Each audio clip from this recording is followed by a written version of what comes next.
علماء کرام سے ایک سوال ہے کہ ہم اپنی مسجدوں کے باہر اپنے فرقے کا، اپنی جماعت کا نام لکھنا کیوں نہیں چھوڑ سکتے؟ جیسے کہ ہم نے لکھا ہوتا ہے جامعہ مسجد محمدی اہل حدیث، جامعہ مسجد حنفی غوثیہ، حنفی بریلوی، اہل سنت والجماعت، دیوبندی، یہ ہم کیوں ساتھ لکھتے ہیں؟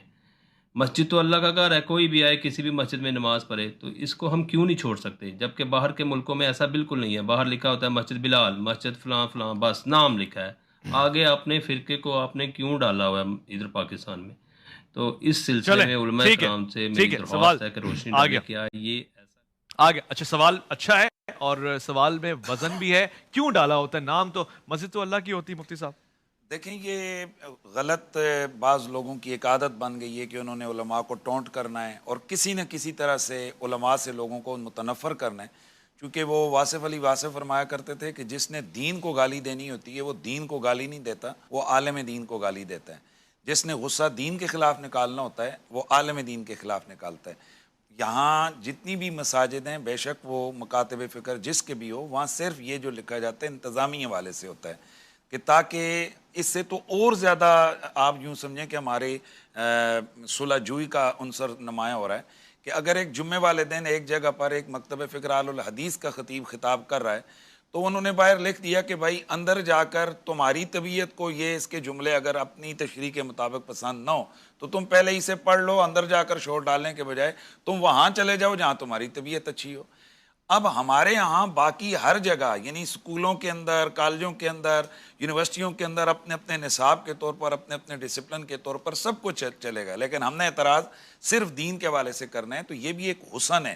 باقی دیوبندیوں کی مسجد میں چیلنج سے کہتا ہوں، بریلویوں کی مسجد میں، میری مسجد ہے، میں آن ایئر کہہ رہا ہوں، کوئی بھی شخص چلا جائے جا کر جب بھی نماز کا وقت ہو وہ نماز پڑھے. کبھی کسی نے کسی کو نہیں روکا، نہ آل الحدیث نے روکا ہے، نہ دیوبندیوں نے روکا ہے کہ بھائی تم فلانا کیوں تم نماز پڑھ رہے ہو. اچھا، تم باہر سے ہم شناختی کارڈ چیک کر کے اندر بھیجتے ہیں کہ تو دیوبندی ہے، یہ تو کون ہے؟ یا کسی نے آج تک کوئی بتا سکتا ہے کہ کسی نے جناب یہ پوچھا ہو کہ بتائیں جی آپ کا تعلق کس مسلک سے اندر کیوں جا رہے ہیں؟ تو جو جائے، اللہ کا گھر ہے، ان المساجد للہ، اللہ کی مسجدیں اور اس کی عبادت اللہ کی اندر ہوتی ہے. اس لیے یہ صرف انتظامی حوالے سے ہوتا ہے. ظاہر ہے میں ہوں، میری ایک سوچ ہے، تو جب میں نے وہاں پر اپنی تعلیم و تربیت کا انتظام کرنا ہے تو ہم باہر لکھ دیتے ہیں کہ یہاں اس تشریحات اور توضیحات کے مطابق قرآن کی اس کا ہرگز یہ مقصد نہیں ہے کہ اگر میں نے لکھا ہے مسجد اہل حدیث تو اس میں اہل سنت، بریلوی، دیوبندی، شیعہ بھائی ہمارا چیلنج ہے. پوری دنیا میں، پورے پاکستان میں لاکھوں مسجدیں ہیں، کہیں کوئی ایک آدھ کوئی ہم نہیں اس کو کہتے ہیں، لیکن کہاں پر کسی نے منع کیا کہ یہ دیوبندیوں کی مسجد ہے یہاں بریلوی نہ پڑھے، یہ بریلویوں کی مسجد ہے یہاں دیوبندی نماز نہ پڑھے. ٹھیک ہے، کالر کافی دیر سے میرے ساتھ تعلیمی حوالے سے. دو جملے میں آپ سے عرض کروں کہ یہ 10% ایسی مساجد ہیں جس میں لکھا ہوتا ہے اور میری رائے میں نہیں لکھا ہونا چاہیے، نہیں لکھا ہونا چاہیے. ایک بات میں اور کروں گا، جو دوسرے مسلک کا کسی اور مسلک میں نماز پڑھنے جاتا ہے اسے بھی کچھ مہربانی کرنی چاہیے. اچھا، وہ اس امام کے پیچھے نماز پڑھے، ویسے ہی پڑھے. اگر نہیں پڑھنا چاہتا اس امام کے پیچھے پھر نہ جائے. اچھا، پھر وہاں فساد جماعت میں نہ کرے کہ وہاں ادھر جماعت ہو رہی ہے امام صاحب کی اور یہ الگ اپنی نماز شروع کر دے. یہ تو فساد ہے، اس چیز کا بھی ہمیں خیال رکھنا چاہیے. اور یہ جو سوال کرنے والا تھا نا، اس سے بھی اگر آپ پوچھیں گے نا، یہ بھی کسی نہ کسی سے جڑا ہوا ہوگا. اچھا، یہ جو محمدی مسجد کہہ رہا ہے، غوثیہ مسجد کہہ رہا ہے، اس کا بھی کسی نہ کسی سے اٹیچمنٹ ہے اور ہمیں بس ایسے نشانہ بنا رہا ہے. یعنی ایسی ایک طرح سے. اور دوسری بات دیکھیں ڈاکٹر صاحب، اب مثلا میں اہل حدیث ہوں مسلکن، میں فرض کیا اسلام آباد گیا، مسجد کسی بھی مسجد پہ میں نے مینارہ دیکھا، چلا گیا. اب مجھے نہیں پتا یہ کس کی مسجد ہے، اذان ہو چکی تھی، جماعت ہونے والی تھی، میں نے اپنی الگ نہیں پڑھی. اب وہ امام کھڑا ہو گیا، کوئی بھی تھا، اب میں نے جب سورہ فاتحہ پڑھی گئی میں نے کہا آمین.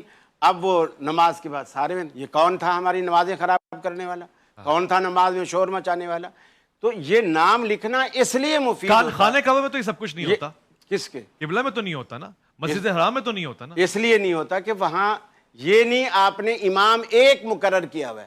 اب لوگ اسی لیے تو اس ایک امام کے پیچھے بھی نہیں پڑھتے، ہر کوئی ہر طرح سے پڑھتا ہے وہاں، ہوٹلوں میں پڑھتے ہیں.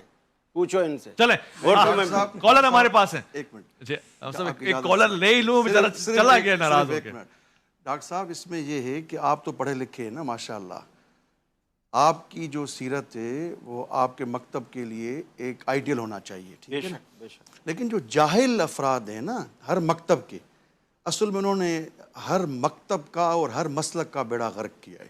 اب دیکھیں یہ کتنی وائرل ہوئی یہ ویڈیو موجود ہے کہ آپ کے ہی مکتب کا ایک شخص نماز پڑھا رہا ہے جنازہ، اعلان کر رہا ہے کہ یہ مسلمان کا جنازہ ہے، جو شیعہ ہے چلا جائے۔ اللہ اکبر! میرے پاس موجود ہے، جنازے نماز میں کہہ رہا ہے کہ مسلمان کا جنازہ ہے، جو شیعہ ہے چلے جاؤ یہاں۔ ڈاکٹر صاحب اس کی مذمت کرتے ہیں؟ یہ نفرتیں پھیلانا آپ نہیں میرے پاس موجود، آپ مذمت کریں یہاں تاکہ ان جاہلوں کا سدباب کیا جائے۔ ایک منٹ یہ مسئلہ ہے۔ پہلی بات یہ ہمارا مسئلہ یہ اگر ایسا ہے تو مذمت کرتے ہیں۔ ہمارا مسئلہ یہ ہے جنازے میں امام کو ہم نہیں دیکھتے، جنازے میں ہم میت کو دیکھتے ہیں۔ میت کو دیکھتے ہیں تو یہ ہونا ہی نہیں چاہیے کہ یہ چلا جائے وہ چلا یہ جائے۔ تو ہونا چاہیے، مذمت کرتے ہیں ڈاکٹر یہ صاحب۔ تو ہونا، اس لیے کہ قرآن کہتا ہے ما کان للنبی والذین آمنوا ان یستغفروا للمشرکین ولو کانوا اولی قربی۔ آپ اس سوچ کی مذمت اہل کرتے ہیں کہ ہم حدیث آگے قرآن کے خلاف کر ہی نہیں سکتا۔ کالر لے رہا ہوں میں، کالر کے ساتھ کالر بھائی صاحب ایک سیکنڈ رکنا۔ ڈاکٹر صاحب اس کی مذمت کرتے ہیں کہ ایسا معاشرے میں ہو نہ کہ فلاں نہ آئے فلاں نہ جائے، نفرت نہ پھیلے۔ میں نے وہ بات نہ دیکھی نہ منظر اگر ایسا ہوتا ہے تو میں